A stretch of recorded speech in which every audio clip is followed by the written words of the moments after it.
Hi everyone, welcome to the visual guide for AAC Light-Heavyweight M2 Savage, also known as M2S. This is the second raid made available by Final Fantasy XIV Dawntrail. My name is Miztech and I'll be your raid guide. Before the pull, assign clock positions around the boss for all players. You'll also need 4 partner pair assignments that will default to their closest intercardinal positions for multiple mechanics throughout the encounter. The boss begins with Call Me Honey, a raid-wide blast that deals massive damage. This will occur throughout the encounter, so healers be ready with cooldowns, shields, and heals. Next up, the boss can cast either Drop of Venom or Splash of Venom. Both attacks will coat her weapon with venom that will add an extra very specific type of damage to her next attack. Drop of Venom will target all players of the same role group for high damage, and requires all assigned partner pairs to stand together to share the damage. Splash of Venom will target all players with high damage that cannot be overlapped, and requires all players to spread. This first cast is random, and players will need to identify and remember the type of incoming attack for later. Next up, the boss will cast either Tempting Twist or Honey Beeline. Tempting Twist is a room-wide donut attack that players will need to stand near the boss to avoid. Honey Beeline is a line attack through the boss that is slightly wider than her hitbox, and players will need to stand on her side at max melee to avoid getting hit. Again, this first cast is random, so dodge accordingly. Both attacks will drop globs of yellow honey over the platform that will soon explode in wide AoE circles. The Tempting Twist globs form 4 safe spots at the intercardinals on the edges of the arena. Honey Beeline globs form a safe lane through the center of the room, away from the east and west sides of the room. Depending on what type of venom attack the boss initially cast, players will need to either stack or spread in the available safe areas between the globs of exploding honey. For the Tempting Twist globs, stack and spread positions look a little something like this. For the Honey Beeline globs, stack and spread positions look like this. After this first combo, the boss will then cast whatever of the 2 Venom and Twister Beeline attacks she didn't originally cast, and players will have to dodge each attack and stack or spread within the resultant safe zones in the same manner once again. Next up, the boss will cast either Killer Sting or Stinging Slash. Killer Sting will target the primary target with a double stack tank buster that must be shared by both tanks with cooldowns or taken alone with an immunity. Stinging Slash will target the first and second enmity targets with blind tank busters that must be spread away from others. Again, the type of attack is random, so be ready for either. Tanks should ensure they are number 1 and 2 enmity at all times throughout the encounter. Next up, the boss will begin to cast Honeybee Live First Beat, marking the start of a mini phase and dealing high raid-wide damage. Use raid mitigation, shields, and heals as necessary. In this mini phase, all players will have 4 heart meters above their heads. Damage by mechanics in this phase, whether unavoidable or not, will fill up a heart. If a player fills up all 4 hearts, they will lose control over their character for a short time, heal the boss a set amount, and grant her a damage up buff that persists for the remainder of the encounter. This added difficulty will make it harder to win, and it's imperative that players avoid filling all 4 hearts during these mini phases. This first mini phase can begin with a total of 8 full hearts spread across all players. Sometimes all players will start with 1 heart. Other times, one player starts with 0, another starts with 2, while everyone else has 1 heart. There are multiple possible combinations of how to start, but it doesn't make too much of an impact on how incoming mechanics will be handled. However, if you do start with a higher heart count, you'll have to be a little more wary during upcoming mechanics, so be ready. The boss will begin to cast either Outer Stage Combo or Center Stage Combo, and 4 pink cleave markers will appear around the boss. This attack is composed of 3 parts with overlapping conal attacks, circle and donuts, and a thick cross attack through the center. If it's Outer Stage Combo, the first set of cleaves will target the intercardinals, and players will need to move to max melee to avoid the overlapping point-blank circle attack.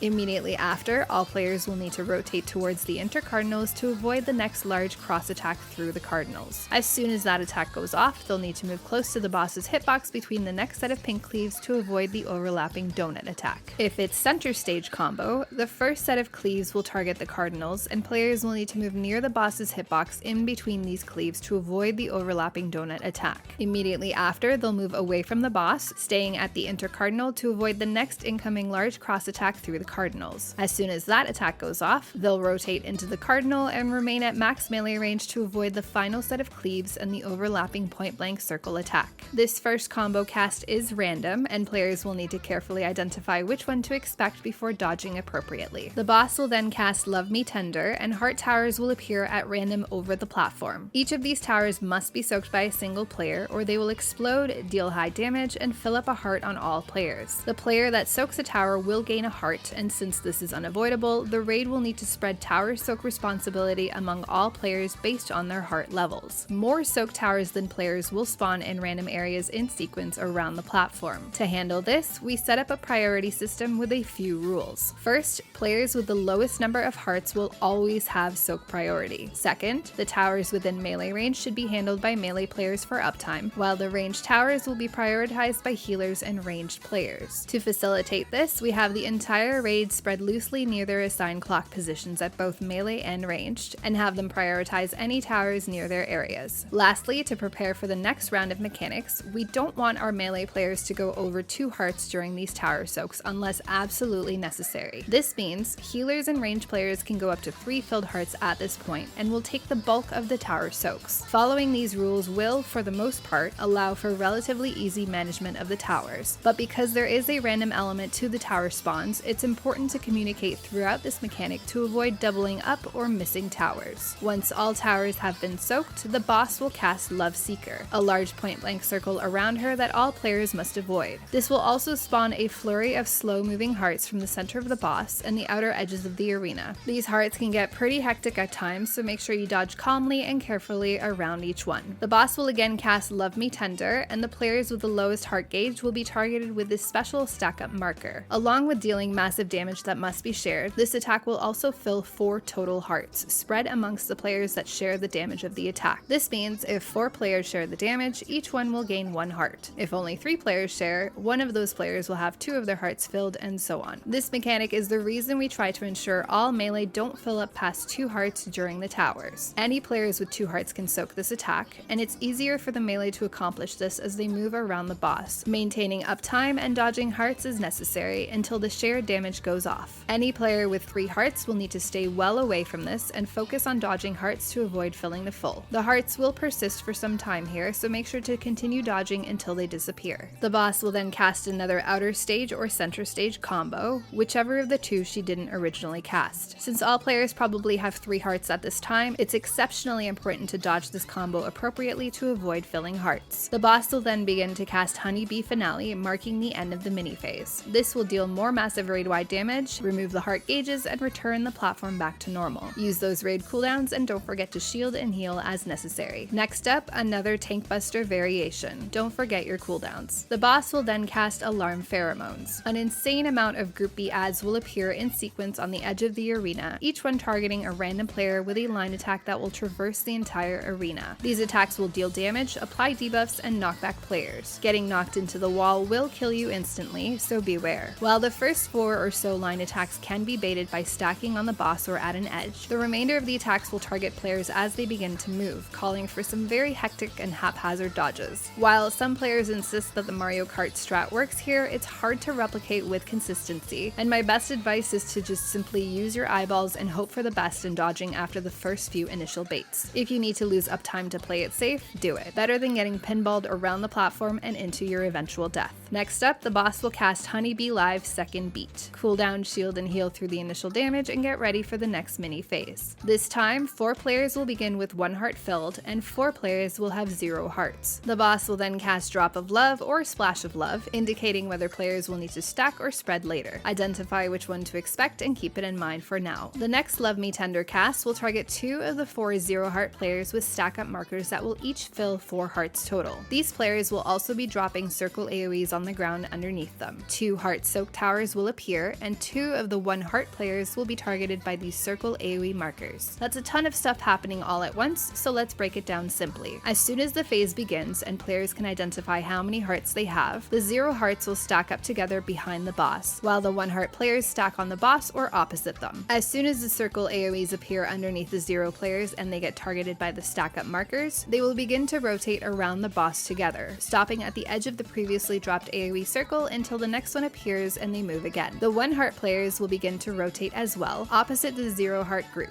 As soon as the heart soak towers and the 2 circle markers appear, the unmarked players will each spread to a tower to soak. The circle marker players will need to spread away from others to avoid overlap. During this time, the shared damage markers will resolve, and the previously 0 heart players will now each have 2 hearts. Once the circle markers and soak towers resolve, all players will have 2 hearts filled. The boss will then cast either Honey Beeline or Tempting Twist, and players must dodge the attack appropriately. Immediately after, they'll need to stack with their partners or spread in the available safe zones between the honey globs, depending on what the boss boss originally cast. If handled correctly, all players will have 3 hearts at this point, and the boss will begin to cast Honeybee Finale, marking the end of the mini phase. Once the platform returns to normal, the boss will again cast Drop or Splash of Venom. Identify the cast and remember it for later. Another Alarm Pheromones cast will spawn 4 Group Bs around the platform at cardinal or intercardinal points. These adds will throw out line attacks across the arena directly in front of them, forming a square-shaped pattern of attack with safe zones in the middle and edges of the arena. At the same time, the boss is casting Poison Sting, and 2 players from opposite role groups will be targeted for large AoE poison puddles that persist for some time. 4 rounds of Group B adds will spawn in total at alternating cardinal and intercardinal points, essentially causing the safe areas formed by their attacks to rotate with each round. This allows each targeted player to drop their poison puddle in the available safe areas on the outer edges of the platform. To handle this, support players will always run to the available safe area in the west, while damage dealers will run to the available safe area in the east. Once there, they'll drop their puddle as close to the edge of one side of the line attacks to ensure the next player has space to drop off their puddle as well. Once all players drop off their puddles, the boss will begin to cast Bee Sting, targeting 2 players in opposite role groups with stack-up markers. Have each role group stand together east and west inside the center safe area to share the incoming damage. The last round of Group B line attacks are going off here, so make sure you don't go out too far to get hit, but also not too close to the other group that you overlap. Next up, another Tank Buster variation will occur.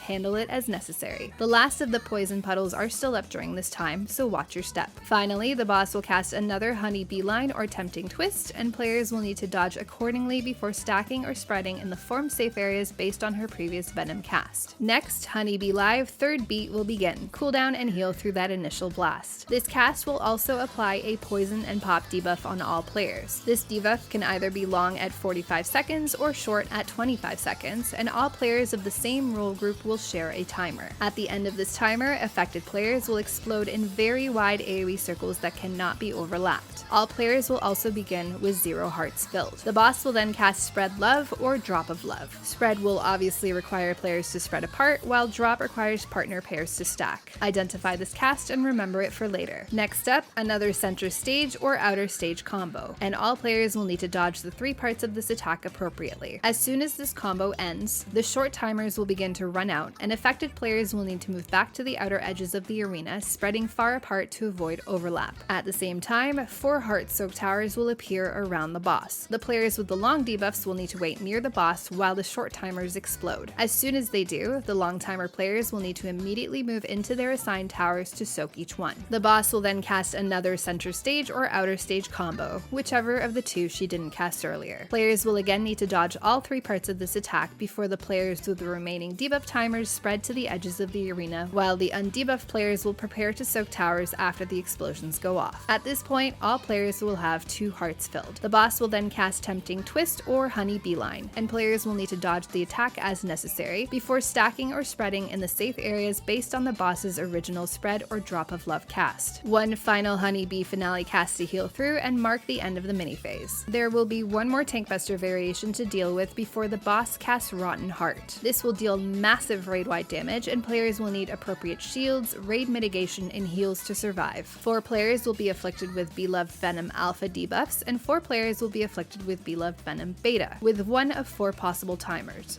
11 seconds, 27 seconds, 42 seconds, or over a minute. These debuffs deal damage over time to players and will kill them when they expire. Alpha and Beta debuffs need to link together to essentially cancel each other out, but when they do so, they will explode in massive raid-wide damage that also applies a 6-second magic Vuln Up debuff. During this time, the boss is also repeatedly casting Call Me Honey, dealing even more raid-wide damage. To handle this, the players with 10 seconds or less on their timers will meet in the middle to resolve their debuffs. Healers will need to top everyone off after each debuff blast and boss attack, so make sure you don't run in with your debuff without sufficient health to do so. Don't go too fast so as to not overwhelm your healers. I would also advise assigning an order of raid cooldowns and mitigation during this time. After 4 Call Me Honey blasts, the boss will begin to cast Sheer Heart Attack. This is her hard enrage, and you'll need to destroy her before the cast goes off or you will die. If you have any questions or comments, please let me know. Up next, we'll head into M3S. As always, thanks for watching. Till next time.